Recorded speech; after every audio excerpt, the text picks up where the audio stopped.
Assalamualaikum warahmatullahi wabarakatuh. Salam tergerak, bergerak, dan menggerakkan. Perkenalkan, saya Fitriani, CGP dari SMA Negeri 3 Lahat, Kabupaten Lahat, Sumatera Selatan. Di sini saya akan memaparkan aksi nyata modul 1.4 Budaya Positif. Di sini saya perkenalkan fasilitator saya, Pak Busra Basir MPD. Seterusnya, pengajar praktik Pak Chandra Arisandi MPD dan saya sendiri CGP Fitriani MPD. Di sini saya akan memaparkan tujuan aksi nyata. Yang pertama, menciptakan murid yang merdeka dan disiplin diri yang kuat. Seterusnya, menumbuhkan budaya positif di sekolah dengan meyakini nilai-nilai kebajikan universal yang telah dibuat di kelas selaku wali kelas dan murid. Tolak ukur dalam kegiatan aksi nyata modul 1.4 ini, yang pertama terbentuknya keyakinan kelas melalui kegiatan kesepakatan kelas yang dilakukan antara wali kelas beserta murid. Yang kedua, murid mampu menerapkan nilai dan menjalankan keyakinan kelas yang telah dibuat bersama. Lini masa tindakan. Yang pertama, saya selaku guru penggerak menghadap kepala sekolah untuk menjelaskan pentingnya penanaman budaya positif dan keyakinan kelas di sekolah, serta meminta izin untuk mendesimasikan bersama rekan guru. Seterusnya yang kedua, mengumpulkan rekan guru untuk melakukan desiminasi pemahaman materi budaya positif, yaitu keyakinan kelas dan segitiga restitusi. Yang ketiga, mengkoordinasikan dan berkolaborasi dengan wali kelas untuk membuat keyakinan kelas masing-masing. Yang keempat, memantau, merefleksi, dan mengevaluasi keyakinan kelas yang telah dibuat bersama. Dalam kegiatan ini, saya membutuhkan dukungan. Yang pertama, dukungan dari kepala sekolah, rekan guru, serta murid supaya penerapan dapat berjalan dengan baik. Yang kedua, adanya sarana dan prasarana. Yang ketiga, orang tua dalam melakukan budaya positif di rumah. Dalam penerapan budaya positif pada modul 1.4 ini diharapkan adanya perubahan paradigma belajar, yaitu pembelajaran itu dirancang berdasarkan prinsip pembelajaran yang berdiferensiasi sehingga setiap siswa belajar sesuai dengan kebutuhan dalam tahap perkembangannya untuk mewujudkan profil pelajar Pancasila. Dan apakah itu profil pelajar Pancasila? Yang pertama, murid beriman bertakwa pada Tuhan dan berakhlak mandiri. Yang kedua, mandiri. Yang ketiga, bergotong royong. Yang keempat, berbhinneka global. Berkarakteristik. Yang terakhir adalah kreatif. Seterusnya, apakah disiplin positif? Disiplin positif itu merupakan pendekatan mendidik anak untuk melakukan kontrol diri dan pembentukan kepercayaan diri. Dan disiplin positif itu bisa dimulai dengan kerjasama, membuat kesepakatan bersama, menghindari membuat aturan yang dilakukan secara sepihak. Pada paparan kali ini, saya akan juga menjelaskan kebutuhan dasar.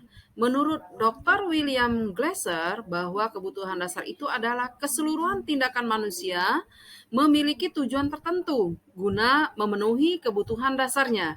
Dan apakah kebutuhan dasar itu meliputi yang pertama, bertahan hidup, yang kedua, merasa diterima, yang ketiga, kebebasan, yang keempat, kesenangan, dan yang kelima, penguasaan.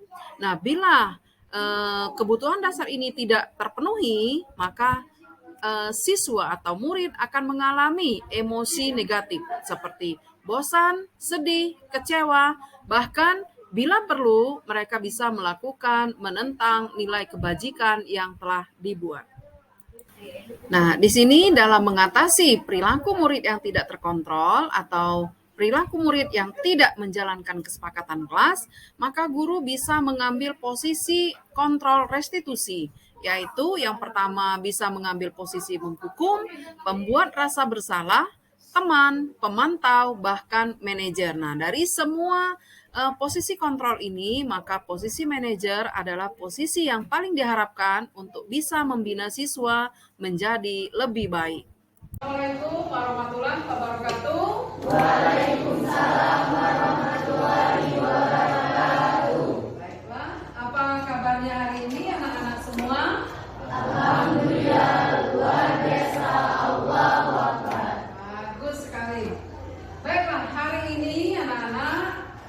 kita akan membuat keyakinan kelas atau kesepakatan kelas. Nah, di mana kesepakatan ini ya akan kita taati seperti apa yang kita sepakati, ya.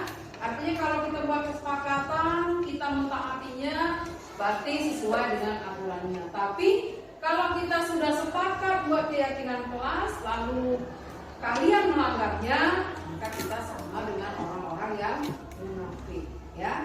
Nah, baiklah, sekarang buat di dunia dulu, yaitu ini ya, keyakinan kelas. Nih, karena ini dinamakan dengan keyakinan kelas, peraturannya untuk kita, berarti kita yang buat, kita yang menentukan apa saja yang kita harus lakukan di dalam kelas sesuai dengan kesepakatan kita yang kita buat hari ini. Kira-kira bagaimana? Siap? Siap. Oke, kalau siap, Ibu minta kalian membuat kesepakatan kelas itu ya dalam lembar ini ya, nanti akan kita tempel ya, nanti ketua kelas akan memotong lemnya nanti untuk ditempel di depan kelas ya, sesuai dengan kesepakatan yang kita buat. Silakan dari sebelah sini. Oke, dari sebelah sini. Siapa? Dari sebelah sini. Dari sebelah sini. Sebelah tengah. Siapa mau nulis? Sini. Oke. Silakan ditulis ya. Apa yang kita buat sebagai kesepakatan kelas? Silakan. Nah, silakan. Ibu beri waktu 5 menit untuk menuliskan apa yang kita sepakati. Silakan ditulis. Kesepakatan ini adalah aturan di kelas kita ya, yang harus kita taati. Nah, apa tujuan dari keyakinan kelas ini? Tujuannya yang pertama, supaya kamu bisa nyaman belajar di kelas ini, ya. Itu. Yang kedua, supaya kelas kita tertib, karena kita ada keyakinan kelas. Yang ketiga, ya, keyakinan kelas ini membantu anak-anak dalam belajar yang tertib, giat, ya, dan bisa sama-sama mencapai kemajuan dalam pembelajaran. Nah, ini guna dari keyakinan kelas ini. Sekarang apakah sudah ada yang siap untuk ditempel?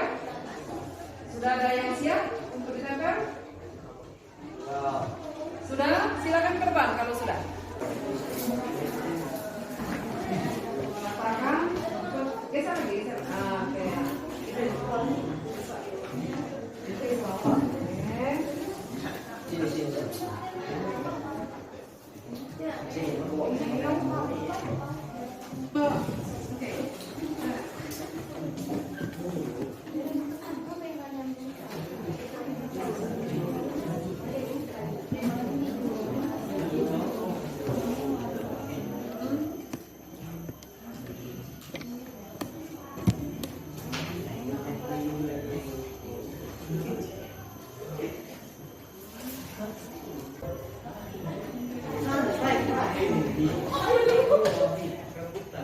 Terserah, siapa Pak ya?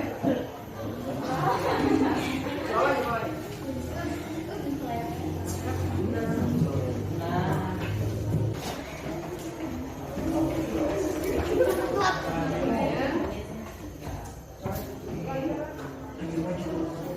Apa yang kita buat ini akan kita sepakati untuk dilaksanakan. Coba kalian baca ya. Nomor 1, berpakaian rapi dan pantas. Bagaimana? Setuju.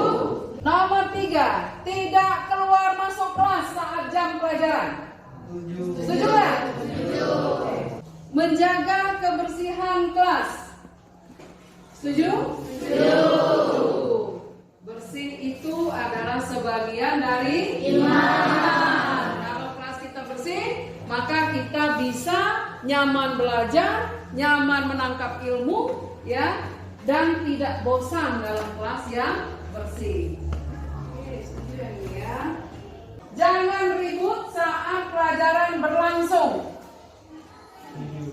Setuju. Ribut di sini bukannya ribut ini ya, tapi ribut ngerumpi, ngoceh, gak karuan ya. Lalu berikutnya bisik-bisik tetangga, tidak memperhatikan pelajaran. Ini yang dimaksud ribut pada saat jam pelajaran. Itu ya. Bukannya ribut karena ribut bertanya, ribut meminta jawaban, itu bukan ribut, itu artinya mencari ilmu keributannya ya. Ini. Tidak membuli satu sama lain. Tahu apa membuli? Tahu. Apa membuli itu? Merundung. Apa lagi? Mengejek. Mengadu domba. Menghina. Ya, apa lagi membuli itu? Ngato-ngatoi kata Jemu gitu. Ya, mengata-ngatai, menjelek-jelekan, itu namanya membuli ya. Menghina secara fisik dan juga menghina secara psikis ya. Psikis itu apa maksudnya? Kabar dibangun. Nah, itu ya. Kalau secara fisik apa kabar nih? Awak pandang, hitam, kecil, bulat. Nah, itu artinya sudah membuli secara fisik. Oke. Ini nomor 8 terakhir.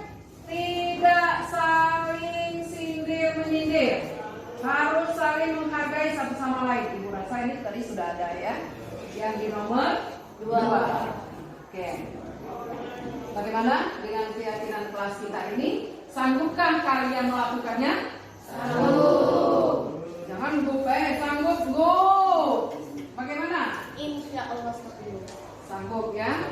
Ilham sama sanggup? Firdaus? Sanggup? Sanggup Kak? Nera? Sanggup. Sanggup? Baiklah, kalau kalian merasa ini apakah perlu ditambahkan mengenai keyakinan kelas kita ini? Karena nanti akan kita buat di karton, ya, lalu kita tempel di dekat pojok baca yang rencananya akan kita buat di sini. Jadi akan kita tempel di sini. Apakah perlu penambahan dari sini? Sudah ada 8. Apakah perlu ada penambahan lagi? Kita buat secara bagus di karton, nanti kita tempel di sudut sini. Itu keyakinan kelasnya. Bila nanti kalian ada yang melanggar keyakinan kelas, maka akan ditangani ya, dibina sesuai dengan tahapannya masing-masing. Ada nanti pembinaan, ya. Ada pertanyaan sampai di sini mengenai ini? Keyakinan kelas kita ini ada 10 IPA 4. Ada pertanyaan? Ya. Kalau tidak ada, ya, kita akhiri pembuatan keyakinan kelasnya. Nanti akan kita tempel di kelas kita dan akan kita lihat setiap hari, dijalankan setiap hari. Sanggup? Sanggup. Semangat? Semangat. Terima kasih ya. Billahi taufiq wal hidayah. Assalamualaikum warahmatullahi wabarakatuh. Waalaikumsalam warahmatullahi wabarakatuh. Bismillahirrahmanirrahim. Assalamualaikum warahmatullahi wabarakatuh. Susunan acara pengimbasan modul 1.4 budaya positif guru penggerak angkatan 7 SMA Negeri 3 Larat Jumat 13 Januari 2023. 1. Pembukaan. 2. Pengarahan dari kepala sekolah yang hari ini akan diwakilkan oleh kepala sekolah bidang kesiswaan. 3. Paparan pengimbasan disampaikan oleh guru penggerak Fitriani UPD dan paparan pengimbasan disampaikan oleh Bapak Yudi Setiawan SPD. Marilah kita buka acara hari ini dengan sama-sama membacakan lafaz basmalah. Bismillahirrahmanirrahim. Selanjutnya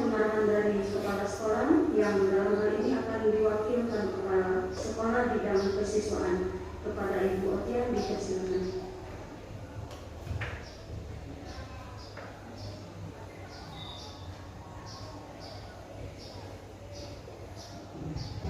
Assalamualaikum warahmatullahi wabarakatuh.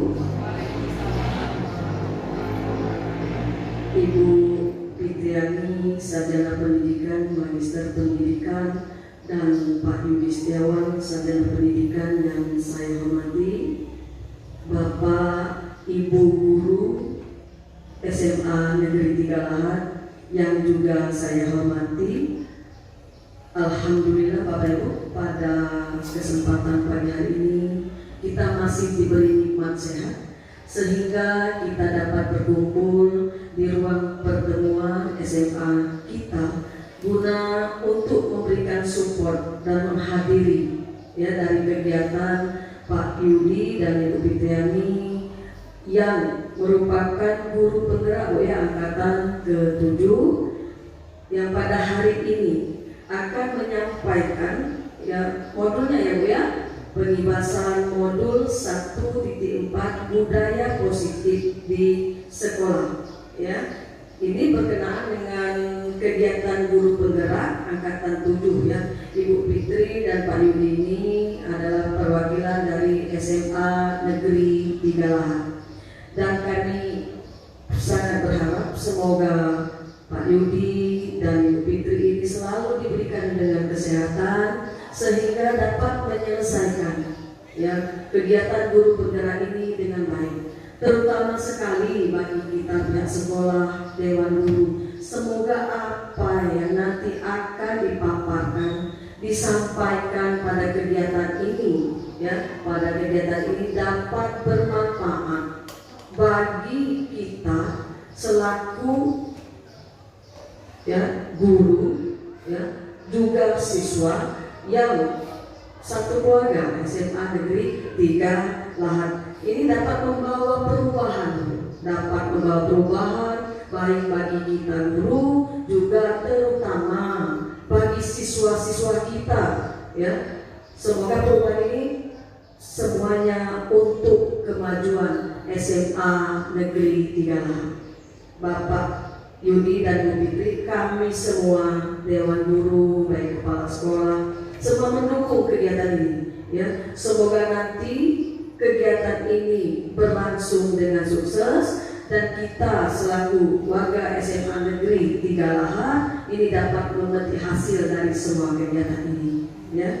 Mungkin hanya ini saja yang ingin saya sampaikan. Kita ikuti semua kegiatan ini sampai selesai dan kita memberi dukungan semoga lancar dan sukses ke depannya untuk kegiatan guru penggerak yang beliau ikuti. Ibu akhiri dengan wabillahi taufik wal hidayah. Wassalamualaikum warahmatullahi wabarakatuh.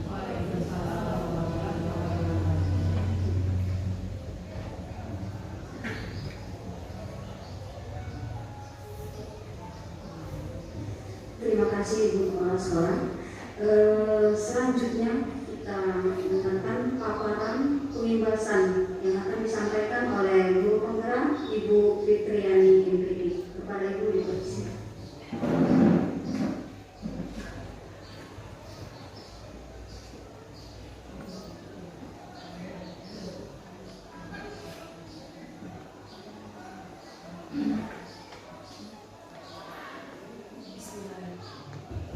Bismillahirrahmanirrahim. Assalamualaikum warahmatullahi wabarakatuh. Yang saya hormati Ibu Kepala Sekolah diwakili oleh Wakil Kepala Sekolah Bidang Kesiswaan Pak Yudi Setiawan sebagai rekan angkatan 7 guru penggerak. Seterusnya Bapak dan Ibu semua yang telah hadir di sini untuk mengikuti paparan kegiatan kami selama mengikuti pendidikan guru penggerak angkatan 7. Baiklah Bapak dan Ibu semua, hari ini saya akan memaparkan mengenai apa saja yang telah saya pelajari selama mengikuti pendidikan guru penggerak. Guru penggerak ini adalah program yang baru dicanangkan oleh Kementerian Pendidikan dan Kebudayaan mengenai apa saja yang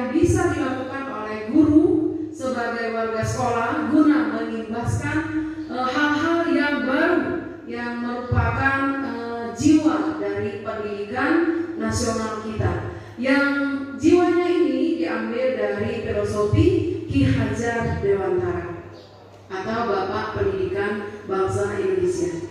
Nah, hari ini saya akan memaparkan mengenai modul 1 tentang 1.4 budaya positif yang diimbaskan ke sekolah selama saya mengikuti pendidikan guru penggerak.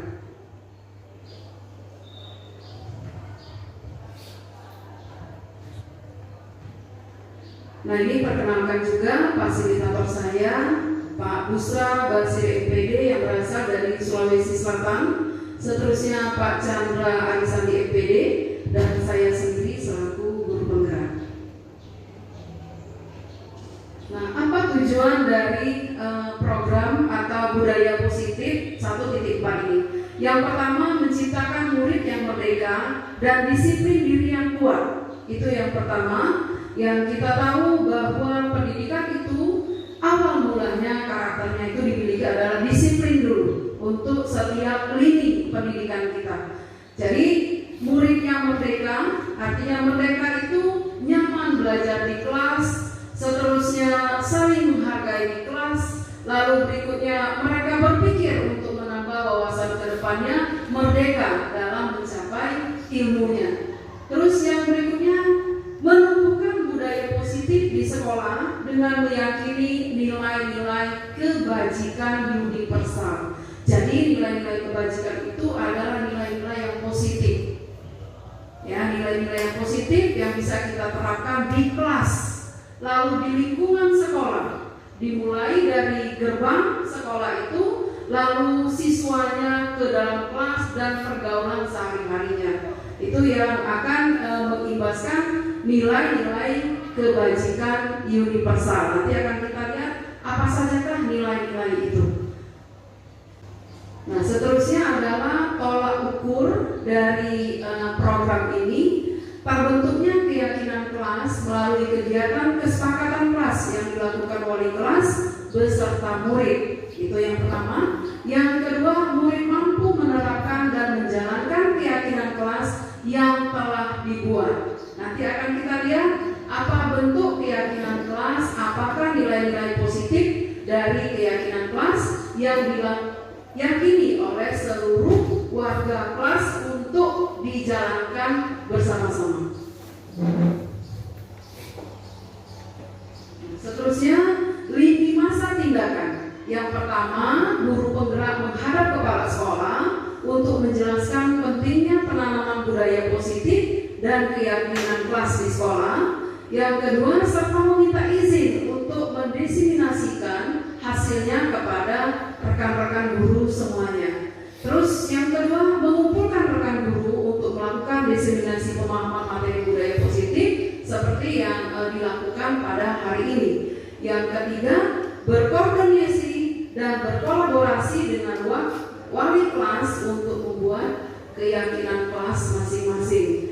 Jadi di sini wali kelas bisa mengimbaskan ke kelasnya untuk membuat keyakinan kelas. Nanti kita akan berikan contohnya.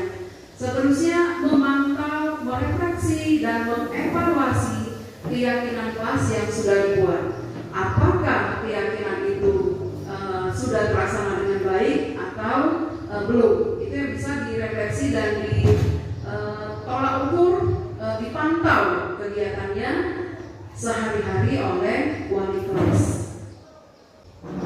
Terus dukungan yang diminta di sini adalah dukungan dari kepala sekolah, rekan guru serta murid, seterusnya sarana dan prasarana, yang kedua orang tua dalam melakukan budaya positif di rumah. Jadi budaya positif itu bukan hanya dilakukan di kelas atau di sekolah, juga bisa dilakukan di rumah, ya, antara orang tua dengan anak-anak.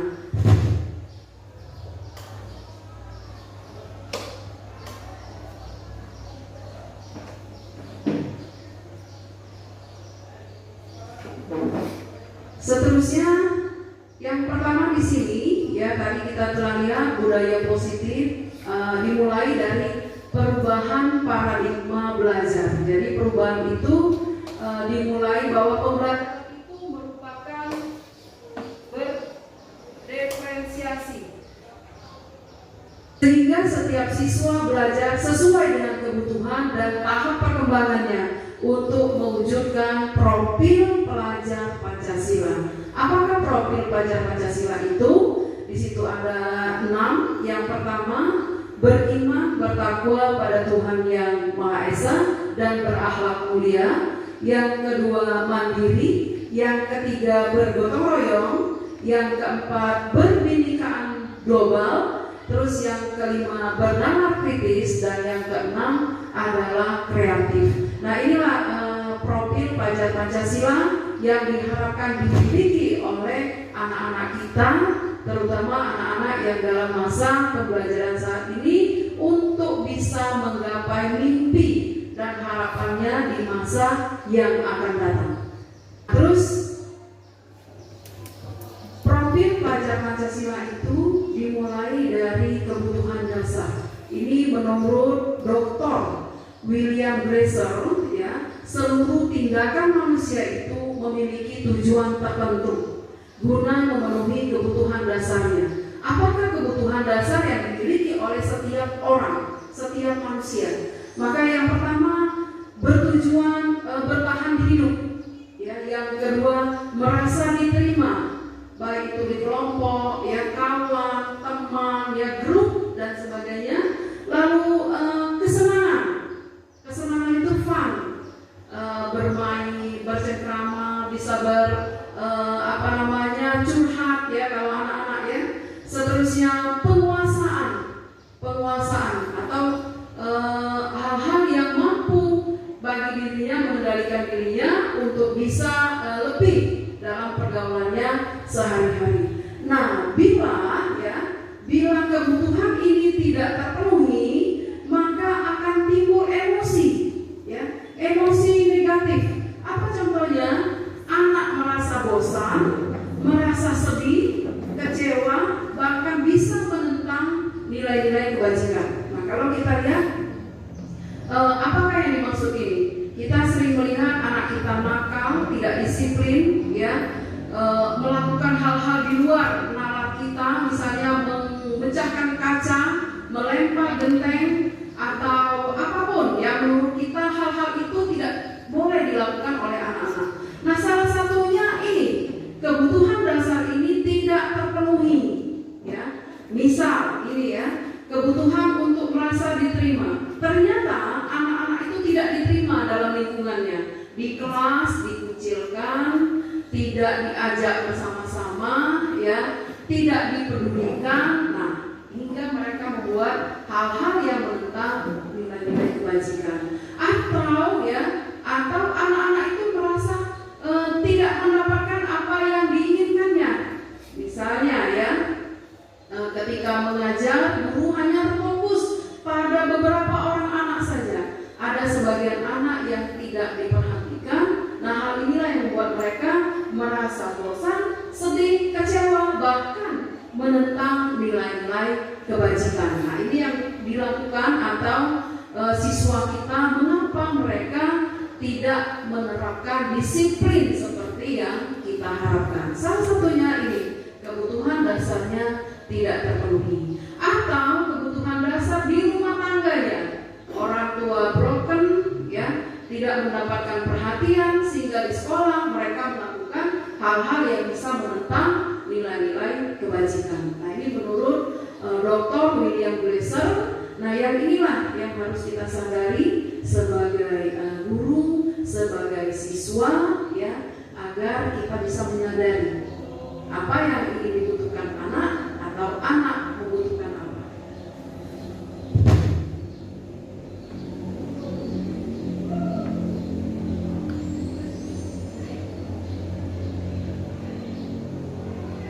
Nah, di sini setelah saya sebutkan kebutuhan dasarnya, guru, ya, dalam posisi kontrol restitusi. Nah, di sini ada beberapa posisi yang kita bisa miliki. Tetapi yang paling ideal adalah posisi manajer. Nah, sementara posisi menghukum, membuat rasa bersalah, teman, pemantau, manajer itu melalui tahap prosesnya. Nah, kita kalau kita lihat sehari-hari, kita ini masih dalam, saya sendiri masih dalam posisi penghukum. Penghukum ini kita menunjuk-nunjuk, menyampaikan emosi kita, ya, sehingga hal-hal kadang di luar kendali kita terjadi tanpa kita sadari. Nah, menurut Bapak Pendidikan kita, Ki Hajar Dewantara, bahwa anak itu kodratnya adalah dituntun, diamong, seterusnya anak itu harus dituntun dari awal, lalu kita katanya menghamba kepada murid.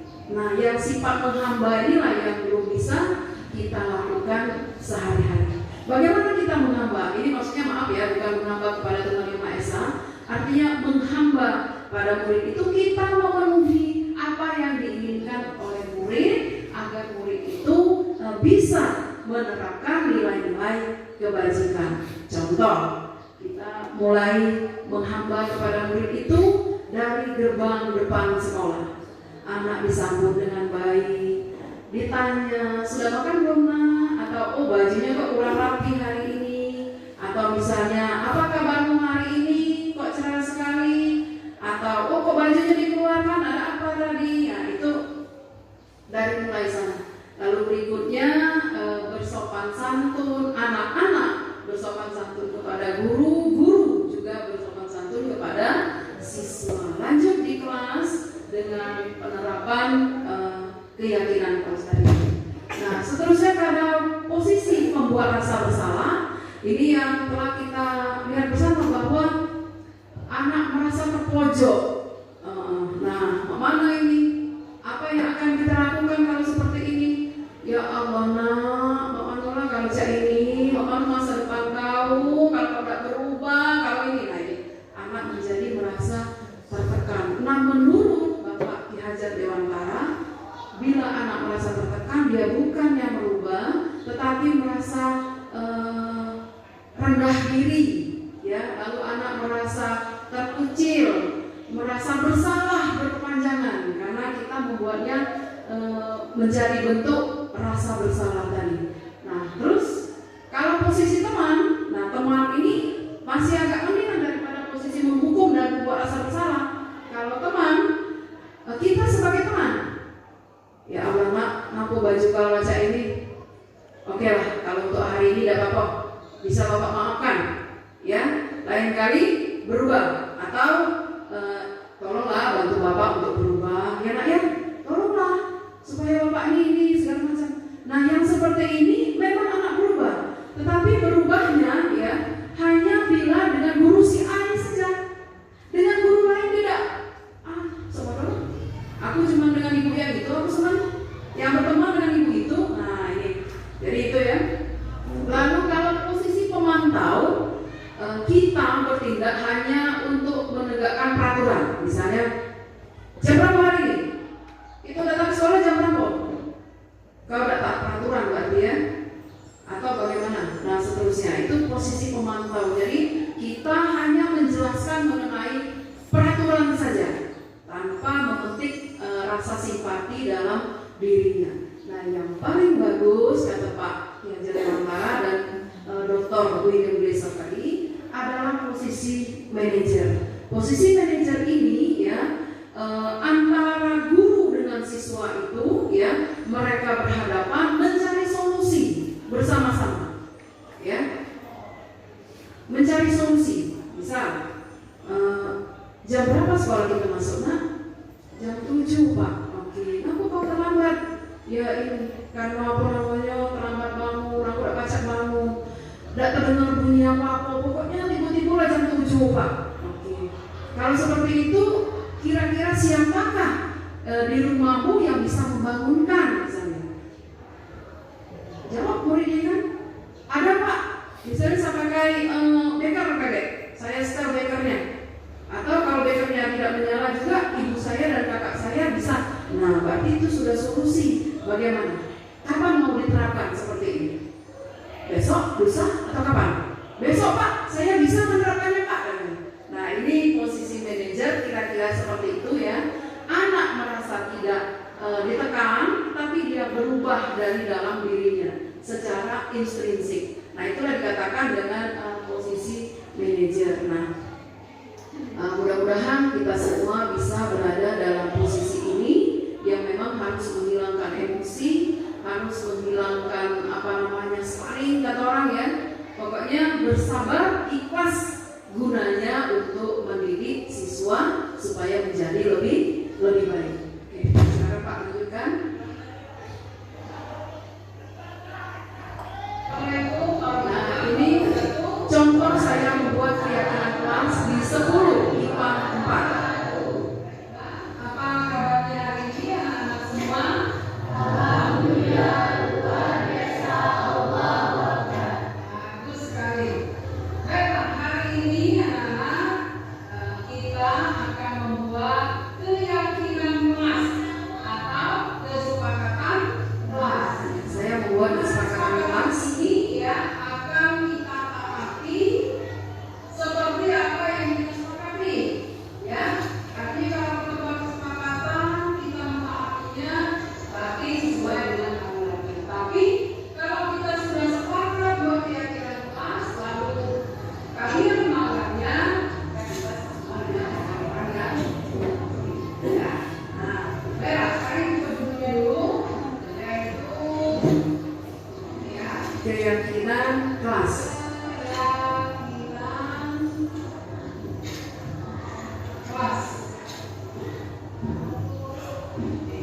Karena ini dinamakan dengan keyakinan kelas, peraturannya untuk kita, berarti kita yang buat, kita yang menentukan apa saja yang kita harus lakukan di dalam kelas sesuai dengan kesepakatan kita yang kita buat hari ini.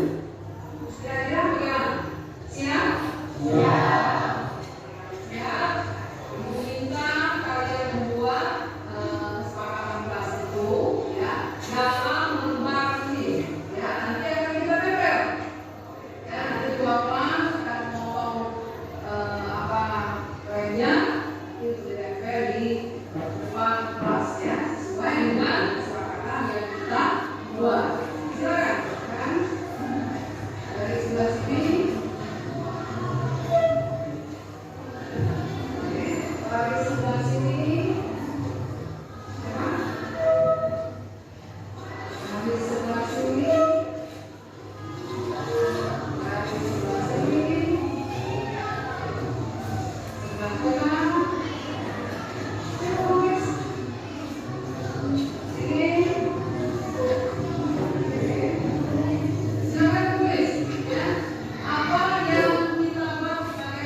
Bapak Ibu, saya membuat keyakinan kelas di dalam kelas. Artinya itu sama dengan aturan kalau kita dulu mengatakan. Tetapi mengapa keyakinan tapi bukan peraturan? Kalau keyakinan itu artinya kata-katanya itu menyerap sampai ke dalam hati kita, ya. Karena seperti kita yakin kepada Tuhan Yang Maha Esa, yakin kepada Allah Subhanahu Wa Taala, maka kita secara bawah sadar kita bahwa kita meyakini apa yang kita buat secara bersama-sama ini untuk dapat diyakini oleh warga kelas. Nanti bila warga kelasnya ini ada yang melanggar, maka ada tahapan-tahapannya dalam membuat restitusi pembelajaran bagi mereka. Jadi bagaimana guru nanti mengajari mereka supaya disiplin dan mengingatkan akan adanya keyakinan kelas. Nah, ini ya. Nah, silakan lagi Pak untuk yang berikutnya. Langsung ya, yang berikutnya. Nah, ini keyakinan yang sudah dibuat tadi, ya, ternyata ada yang masih terlambat. Nah, contohnya seperti ini.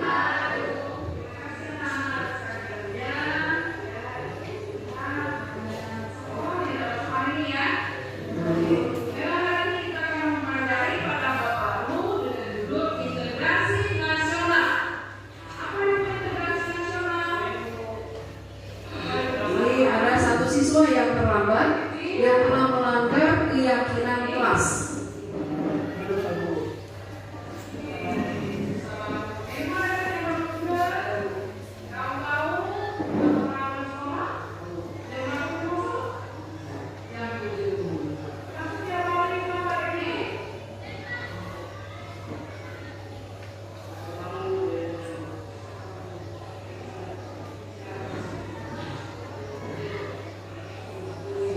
Nah, nanti setelah ini akan saya panggil untuk mengingatkannya tentang keyakinan kelas tadi.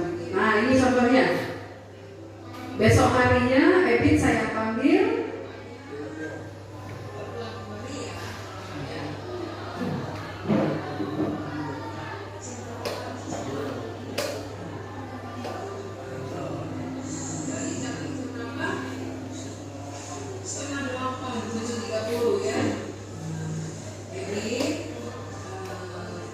Bagaimana solusinya supaya kamu tidak ada perlambatan?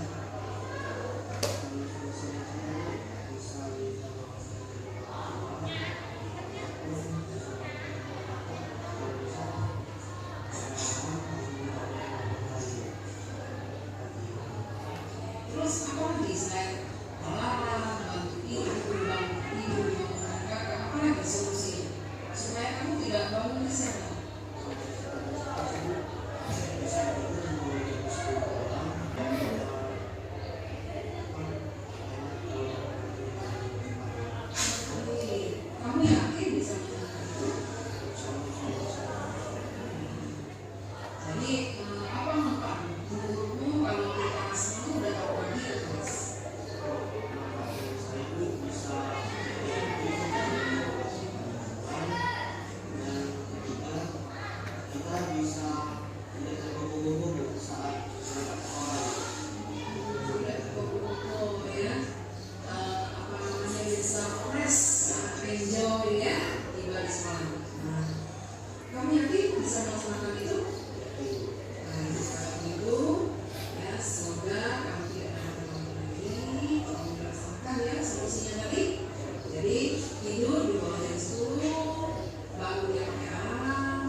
Semoga besok tidak ada apa-apa lagi ya. Silakan kembali ke kelas. Secara sederhana, posisi yang saya jalankan di sini, saya berusaha menjadi pada posisi manajer. Bagaimana posisi ini tidak menyakiti anak, saya juga tidak tersulut emosi, sehingga anak menyadari apa kesalahannya dan mau berubah untuk tidak mengulangi lagi keyakinan kelas yang telah dilanggarnya tadi.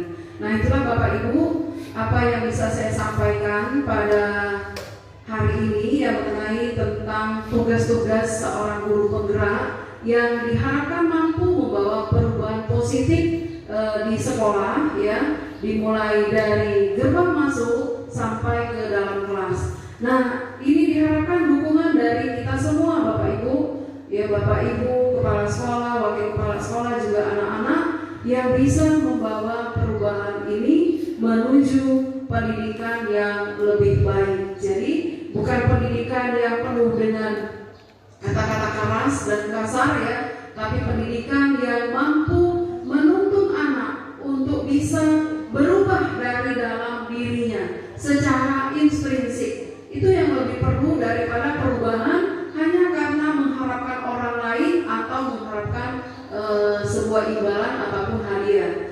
Nah, itu saja Bapak Ibu yang bisa saya sampaikan hari ini. Oke, saya minta tanggapan positif dari rekan guru. Silakan Bu, di sini Bu.